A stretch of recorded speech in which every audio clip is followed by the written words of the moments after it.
Halo, jumpa lagi di video saya yang keempat. Nah, kali ini, malam hari ini, saya akan membuat sebuah video yang merupakan jawaban dari pertanyaan teman-teman yang saya rangkum dari tadi pagi. Karena beberapa pertanyaan yang masuk di WA saya, ada yang meminta untuk membuat video tentang kualitas tidur atau masalah-masalah tidur serta solusi mengatasi masalah susah tidur bagi penderita anxiety dan psikosomatik. Sudah barang tentu bagi penderita anxiety pasti pernah mengalami yang namanya susah tidur atau tidur tidak berkualitas.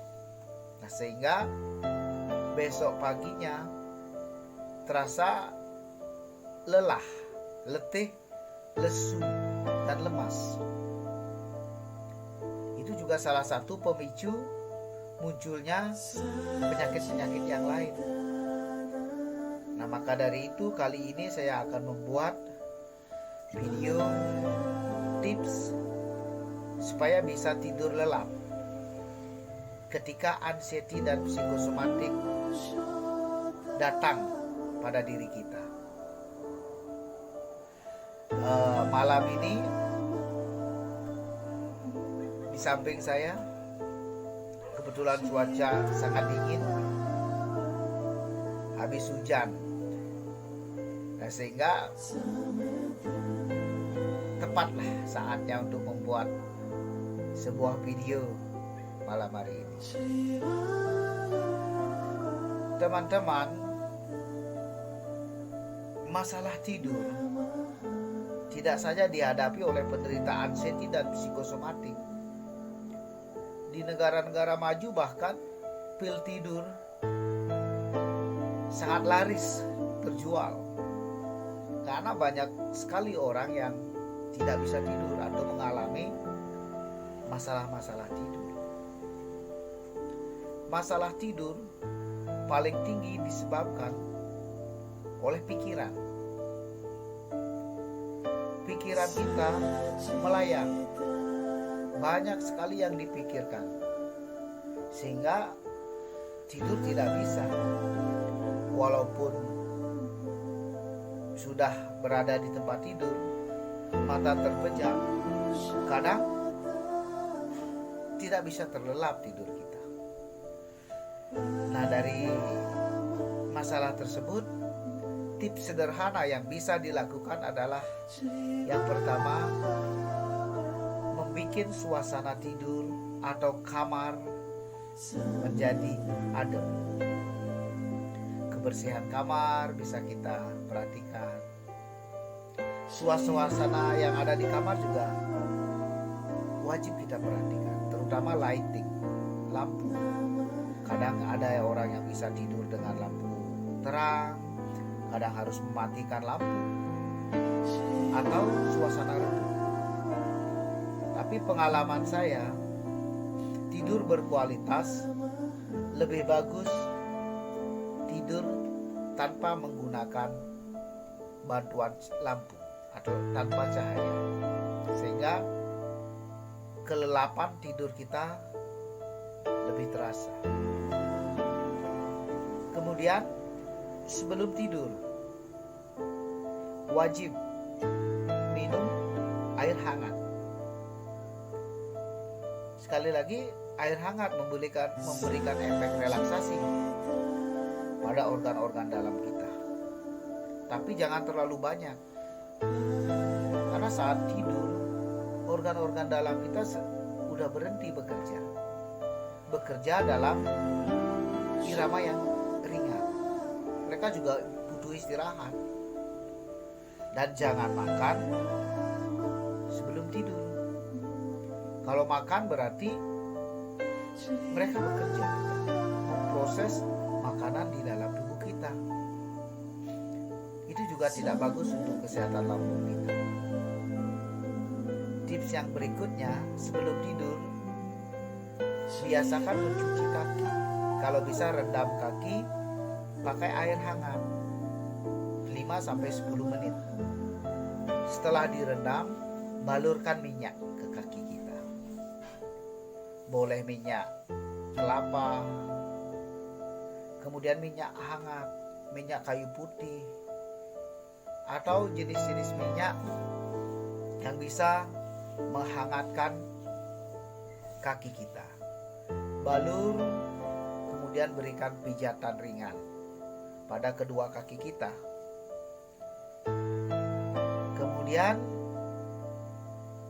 baca buku. Nah, ini sangat menarik. Sebelum tidur saya biasanya membaca hanya satu buku. Paling banyak 15 menit, tidak lebih biasanya. Paling lama saya membaca buku itu 15 menit. Tujuannya agar otak kita berpikir atau berfokus pada satu titik, yaitu ke materi yang kita baca tadi. Di sini saya sarankan kalau bisa baca-baca buku yang bernapaskan spiritual, bernapaskan agama. Karena di sana banyak sekali pengetahuan-pengetahuan yang berkaitan dengan penyadaran diri, pengenalan terhadap diri kita. Baca-baca buku, setelah mata agak lelah, tidur. Penggunaan bantal juga harus diperhatikan. Bantal jangan terlalu tinggi, jangan juga terlalu rendah. Kalau pakai guling, silakan boleh ditaruh di paha kiri, kadang pindahkan di paha kanan. Itu juga bisa membantu teman-teman semua, tergantung kebiasaan untuk penggunaan guling tersebut. Dan yang paling penting, ini yang paling penting yang selalu saya lakukan ketika sebelum tidur, dan hasilnya bisa membuat tidur saya menjadi sangat lelap, yaitu meditasi. Nah, ini menarik. Meditasi banyak jenis, kemudian banyak cara yang bisa dilakukan untuk pelaksanaan meditasi tersebut. Dan yang biasa saya lakukan adalah meditasi senyum. Untuk teknisnya bisa kawan-kawan konsultasikan, bisa kawan-kawan sharing nanti bersama saya di via WA, boleh bisa hubungi saya via WA. Nanti kita bahas tentang meditasi tersenyum tersebut. Setelah melakukan meditasi, sudah barang tentu tubuh kita rileks, pikiran kita tenang, dan yang paling penting, jiwa kita bahagia. Ketika ketiga hal tersebut menjadi satu, tidur itu merupakan hal yang gampang. Sehingga tidur teman-teman semua menjadi berkualitas. Kualitas tidur mempengaruhi kualitas kehidupan kita. Bukan masalah waktu tidur, tetapi lebih ke kualitas tidur.